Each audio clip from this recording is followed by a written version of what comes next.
लंबी क्रेडिबिलिटी रही है, उसका फायदा निशांत कुमार को दिया जाए। जो चर्चा चल रही है वो यही कि बीजेपी और नीतीश के बीच एक सीक्रेट डील हुई है, जिसके तहत बीजेपी का सीएम और निशांत डिप्टी सीएम बनेंगे। इससे नीतीश की विरासत भी बची रहेगी और बीजेपी को सत्ता की चाबी मिल जाएगी। निशांत की छवि एक पढ़े लिखे सुलझे युवा की है, जो तेजस्वी यादव को कंपटीशन दे सकते हैं। यह कदम जेडीयू के उन नेताओं के लिए भी राहत भरा हो सकता है, जो किसी दूसरे सीनियर नेता के नीचे काम करने के बजाय नीतीश के वारिस को स्वीकार करना पसंद करेंगे। अब सवाल यह है कि अगर निशांत कुमार के डिप्टी सीएम वाला फॉर्मूला ना हुआ और जेडीयू को अपना ही सीएम बनाना रहा, तो फिर कौन हो सकता है? बिहार का अगला सीएम कौन बनेगा, जिसे जानने के बाद आप लोगों को बहुत ही तगड़ा झटका लगने वाला है कि बिहार के जो पहले सीएम थे नीतीश कुमार, अब वो इस्तीफा दे चुके हैं। अब वो बिहार के सीएम नहीं रहे, तो नया चेहरा कौन है जो इस बिहार को संभालेगा और हम लोग पे राज करेगा। जो कि पहले नीतीश कुमार थे, जो उनके हाथों में जब सत्ता थी तो बहुत लंबे दिनों के लिए वो चले, लेकिन अब उनके हाथों में वो ताकत नहीं रहा जो इस बिहार को चला सके, इसलिए उनसे वो कुर्सी छीन लिया गया है। अब हम देखते हैं कि नीतीश कुमार आखिर इस्तीफा क्यों दिए, वो अपनी मर्जी से दिए या उसे दिलवाया गया, और नया चेहरा कौन है जो इस बिहार को चलाएगा और संभालेगा, आज इस वीडियो में हम लोग देखेंगे और जानेंगे। तो चलिए इस वीडियो को शुरू करते हैं। बिहार की मिट्टी में जब भी सियासी हवाएं अपना रुख बदलती हैं, तो उसकी धमक दिल्ली तक सुनाई पड़ती है। और आज फिर बिहार बदल रहा है। वो बिहार जो बीते 2 दशकों से कह रहा था कि बिहार में बहार है, काहे कि यहाँ नीतीश कुमार है, वो नीतीश कुमार से आगे बढ़ रहा है, क्योंकि नीतीश बाबू जो हैं वो अब अचानक से राज्यसभा जा रहे हैं। नीतीश कुमार राज्यसभा जाएंगे। ये Bihar chief minister Nitish Kumar go to the Rajya Sabha. कोई सोचा भी नहीं होगा। लेकिन सवाल यह है कि बिहार की राजनीति के चाणक्य कहे जाने वाले नीतीश कुमार ने क्या गिरती सेहत को देखकर हार मान ली है? मुझे ऐसा नहीं लगता। या राज्यसभा जाने के पीछे बीजेपी का दबाव है? क्या बीजेपी अब अपने 26 साल पुराने उस कसक को मिटाने जा रही है, जहां उसने नीतीश बाबू को आगे करके कम सीट होने के बाद मुख्यमंत्री बना दिया था और तब से अब तक वो छोटा भाई बनकर रह गई? या फिर नीतीश कुमार के बेटे निशांत कुमार की सॉफ्ट लॉन्चिंग यहीं से होगी और सीधे उन्हें डिप्टी सीएम बना दिया जाएगा? क्योंकि चुनाव जीतने के बाद नीतीश बाबू के बेटे का सॉफ्ट पीआर तो सोशल मीडिया पर करवाया गया था। कुल मिलाकर कहें तो बिहार आज एक नए युग की दहलीज पर खड़ा है और कई सारे सवाल तैर रहे हैं। सवाल ये कि क्या बिहार को 4 दशकों के बाद कोई सवर्ण मुख्यमंत्री मिलेगा? क्या सम्राट चौधरी, जिन्हें कभी अमित शाह ने कहा था बहुत बड़े नेता बनेंगे, इनको हम बनाएंगे, वो मुख्यमंत्री की कुर्सी पर जाकर बैठेंगे? देखते हैं क्या होता या फिर बीजेपी हरियाणा की तर्ज पर किसी अनजान चेहरे को लाकर सबको चौंकाएगी, जैसे भजनलाल या मोहन यादव में चौंकाया था? क्या जेडीयू का विलय बीजेपी में होगा या निशांत कुमार के जरिए पार्टी को बचाए रखने की एक नई कोशिश है और एक नई जेडीयू की शुरुआत की जा रही है? इन तमाम सवालों के जवाब आज सभी के मन में है। आज बिहार के इन सवालों के जवाब तलाशने के लिए हमें बिहार की सत्ता के बंद कमरों की कहानी को समझना पड़ेगा, और इसीलिए आज थोड़ा सब्र रखिएगा। अगले 10 मिनट में बिहार का पूरा गुड़ा गणित जो है वो हम आपको सरल शब्दों में समझा देंगे। अब सबसे पहले बात करते हैं बीजेपी के 26 साल पुराने घाव को लेकर, जिसे शायद अमित शाह ठीक करना चाहते हैं। तो देखिए, बिहार में बीजेपी के भीतर एक बहुत पुरानी टीस है, साल 2000 के उन 7 दिनों की टीस, जब बीजेपी के पास संख्या बल था, लेकिन इसके बावजूद बीजेपी ने नीतीश कुमार को अपनी पीठ पर बैठा लिया। उस वक्त के दिग्गज नेता अटल बिहारी वाजपेयी और लाल कृष्ण आडवाणी ने गठबंधन धर्म निभाने के लिए नीतीश कुमार को नेता माना, लेकिन उसका खामियाजा बीजेपी बिहार ने अगली 2 पीढ़ियों तक भुगता। बीजेपी बिहार में सिर्फ एक कैडर पार्टी बनकर रह गई, जबकि नीतीश कुमार चेहरा बनकर रहे। और अब 26 सालों के बाद वापस उसी दहलीज पर बीजेपी खड़ी है, जहां शायद वो अटल बिहारी वाजपेयी और आडवाणी वाली गलती दोहराना ना चाहे। सूत्रों के माने तो अमित शाह ने साफ कर दिया है कि इस बार समझौता बीजेपी की शर्तों पर होगा। कहा जा रहा है कि फॉर्मूला निकाला गया है, जहां पर सीएम बीजेपी का होगा और 2 डिप्टी सीएम जो है वो जेडीयू के होंगे। एक फॉर्मूला और है कि जो चल रहा था वही चलेगा, यानी सीएम जो है वो जेडीयू का होगा और 2 डिप्टी सीएम बीजेपी का। लेकिन इस हालत में क्या नीतीश कुमार के बेटे की लॉन्चिंग हो पाएगी? शायद नहीं। और अगर बेटे की लॉन्चिंग करनी है तो इससे अच्छा मौका नीतीश कुमार को नहीं मिलेगा, और ये बीजेपी और जेडीयू दोनों के हित में होगा, क्योंकि दोनों पार्टियां जानती हैं किसमें उनका नफा है। मसलन बीजेपी जानती है कि अगर इस बार मुख्यमंत्री नहीं बना तो राम जाने वो कौन सा दौर होगा जब बिहार में बीजेपी का मुख्यमंत्री बनेगा, और बिहार में बीजेपी कार्यकर्ता इससे टूट सकता है। इसलिए बीजेपी इस बार वेट एंड वॉच वाली स्थिति में नहीं है, वो फ्रंट फुट पर खेल रही है। भले ही तेजस्वी यादव कह रहे हैं कि अभी भी गुंजाइश है, हम 25 सीट लेके बैठे हैं, अगर जेडीयू और कांग्रेस सब साथ मिलकर आ जाएं तो हो सकता है खेला हो जाए, लेकिन उसकी संभावना बड़ी कम लगती है क्योंकि अमित शाह पहले से ही बिहार में डटे हुए हैं और इस बार ऐसा लगता है कि बिहार में अपना स्वतंत्र अस्तित्व स्थापित करना चाहते हैं। अब अगर मान लेते हैं कि बीजेपी का मुख्यमंत्री बनेगा तो सवाल है कौन बनेगा। तो देखिए, बिहार में पहला नाम जो चल रहा है वो चल रहा है सम्राट चौधरी का। सवाल उठ रहा है कि क्या लवकुश की चाबी बीजेपी को सत्ता दिलाएगी।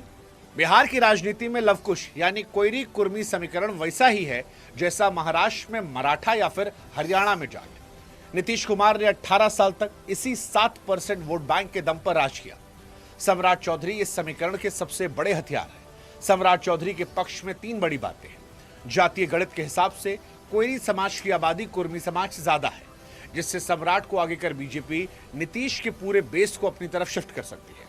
उनकी आक्रामक छवि उन्हें अलग बनाती है क्योंकि सम्राट चौधरी वो इकलौते नेता हैं जो लालू परिवार की आंखों में आंखें डालकर बात करते हैं और बीजेपी के कोर वोटर को आज ऐसा ही जुझारू और नया नेता चाहिए जो अगले 20-30 साल तक पॉलिटिक्स कर सके। इसके साथ ही उनके पास प्रशासनिक पकड़ भी है क्योंकि पंचायती राज से लेकर स्वास्थ्य विभाग तक संभाल चुके हैं। लेकिन सम्राट के लिए चुनौती बाहर से ज्यादा अपने घर में है क्योंकि बीजेपी का पुराना ब्राह्मण बनिया कोर वोटर अब तक उन्हें बाहरी मानता है। क्या बीजेपी का कैडर उन्हें खुले दिल से स्वीकारेगा?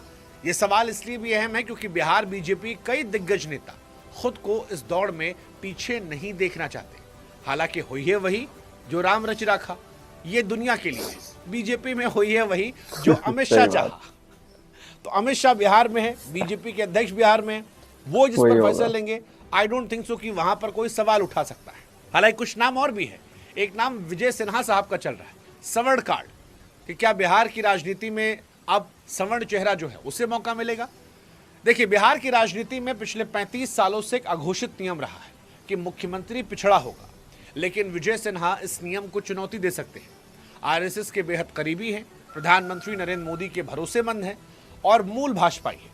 अगर बीजेपी सवर्णों को संदेश देना चाहती है कि अब उनका गौरव वापस आएगा तो विजय सिन्हा सबसे फिट बैठते हैं। यूपी में योगी आदित्यनाथ का प्रयोग सफल रहा, जहां एक ठाकुर मुख्यमंत्री ने गैर यादव, ओबीसी और सवर्णों को एक साथ जोड़ा। अब सवाल यह है क्या विजय सिन्हा बिहार की योगी बन पाएंगी? उनकी सबसे बड़ी कमजोरी उनकी जाति का कम जनसंख्या प्रतिशत है और यही सवाल है कि क्या 3-4-5% वाली आबादी वाला नेता 36% अति पिछड़ों को संभाल पाएगा। यहां बीजेपी को यह भी सोचना होगा कि क्या सवर्ण चेहरा बनाने से आरजेडी को मंडल बनाम कमंडल की राजनीति दोबारा शुरू करने का मौका तो नहीं मिल जाएगा और क्या ये उनको बैकफायर तो नहीं कर जाएगा। खैर, बीजेपी के अलावा निशांत कुमार की सॉफ्ट लॉन्चिंग की भी चर्चा चल रही है। अब इसे आप विरासत का नाम दें या फिर विवशता का नाम दें। जेडीयू के भीतर पिछले 1 साल से बहुत ही खामोश लेकिन सोची समझी पीआर एक्सरसाइज चल रही है। अगर आपने सोशल मीडिया पर ध्यान दिया होगा तो नीतीश कुमार जब चुनाव जीते थे तो नीतीश के बेटे निशांत की सादगी के बहुत सारे रील, बहुत सारे एक्स पर फोटोज, वीडियोस डाले गए थे। अगर आपको लग रहा है कि वो इत्तफाकन थे तो आप बहुत मासूम हैं, क्योंकि पॉलिटिक्स में कुछ भी इत्तफाकन नहीं होता है। उसके पीछे एक पीआर एक्सरसाइज थी जो धीरे धीरे आपके दिमाग में डालने की थी और बहुत सारे इन्फ्लुएंसर्स को पैसे दिए गए थे। क्योंकि निशांत कुमार वो शख्स है जो कैमरों से बचते थे, लेकिन बीते 1 साल में उन्हें सार्वजनिक कार्यक्रमों में दिखाया गया। ये भी खबर आई कि जेडीयू के अंदर कुछ टॉप लीडरशिप के नेता हैं जो उनको तैयार कर रहे हैं, तैयार सियासी बयानबाजी के लिए, तैयार पॉलिटिकल रिएक्शंस के लिए, तैयार पॉलिटिकल मैसेजिंग के लिए। अब नीतीश कुमार के लिए ये जरूरी है, जेडीयू के लिए भी ये जरूरी मजबूरी दोनों है, क्योंकि नीतीश कुमार के बाद जेडीयू अगर ताश के पत्तों की तरह ना बिखरे तो उसके लिए निशांत मजबूरी भी है और जरूरी भी है, क्योंकि कोई भी और नेता पार्टी को एकजुट नहीं रख सकता है। निशांत कुमार एक न्यूट्रल चेहरा है और चर्चा यह है कि नीतीश कुमार की जो लंबी क्रेडिबिलिटी रही है उसका फायदा निशांत कुमार को दिया जाए। जो चर्चा चल रही है वो यही कि बीजेपी और नीतीश के बीच एक सीक्रेट डील हुई है जिसके तहत बीजेपी का सीएम और निशांत डिप्टी सीएम बनेंगे। इससे नीतीश की विरासत ही बची रहेगी और बीजेपी को सत्ता की चाबी मिल जाएगी। निशांत की छवि एक पढ़े लिखे सुलझे युवा की है जो तेजस्वी यादव को कंपटीशन दे सकते हैं। यह कदम जेडीयू के उन नेताओं के लिए भी राहत भरा हो सकता है जो किसी दूसरे सीनियर नेता के नीचे काम करने के बजाय नीतीश के वारिस को स्वीकार करना पसंद करेंगे। अब सवाल यह है कि अगर निशांत कुमार के डिप्टी सीएम वाला फॉर्मूला ना हुआ और जेडीयू को अपना ही सीएम बनाना रहा तो फिर कौन हो सकता है? तो देखिए कई और नाम भी हैं। नीतीश के हनुमान की अगर बात की जाए, नीतीश के हनुमान है विजय चौधरी। विजय चौधरी के मामले में अगर अनुभव और भरोसे की बात आए तो नीतीश के सबसे बड़े संकट मोचन है, नंबर 2 की भूमिका में। यदि बीजेपी किसी समण चेहरे पर जेडीयू के कोटे से राजी होती है तो विजय चौधरी का मजबूत आधार यहां पर है, उनकी स्वीकार्यता जो है वो देखने को मिलेगी। दूसरी तरफ अशोक चौधरी जो नीतीश के मानस पुत्र माने जाते हैं, दलित समाज से आते हैं। बिहार में दलितों की आबादी 16% है। बीजेपी और जेडीयू अगर किसी दलित चेहरे पर दांव लगाकर आरजेडी के पैरों के नीचे जमीन खिसकाना चाहे तो अशोक चौधरी का नाम भी डार्क हॉर्स साबित हो सकता है। ये न केवल सामाजिक न्याय की राजनीति का नया मोड़ होगा बल्कि विपक्ष के पास इसका कोई काट नहीं होगा। हालांकि इन सब के बीच में सरप्राइज फैक्टर भी हो सकता है। बीजेपी और जेडीयू की तरफ से क्या कोई सरप्राइज फैक्टर आएगा? क्योंकि अमित शाह की बीजेपी की एक खास शैली है कि जब सब लोग पुराने चेहरों के बारे में सोच रहे होते हैं तो वो बिल्कुल किसी अनजान व्यक्ति को सीएम बना देते हैं। बिहार में बीजेपी के पास कई ऐसे अति पिछड़ा नेता हैं जो लो प्रोफाइल रहते हैं। अति पिछड़ा वर्ग बिहार की आबादी का 36% है।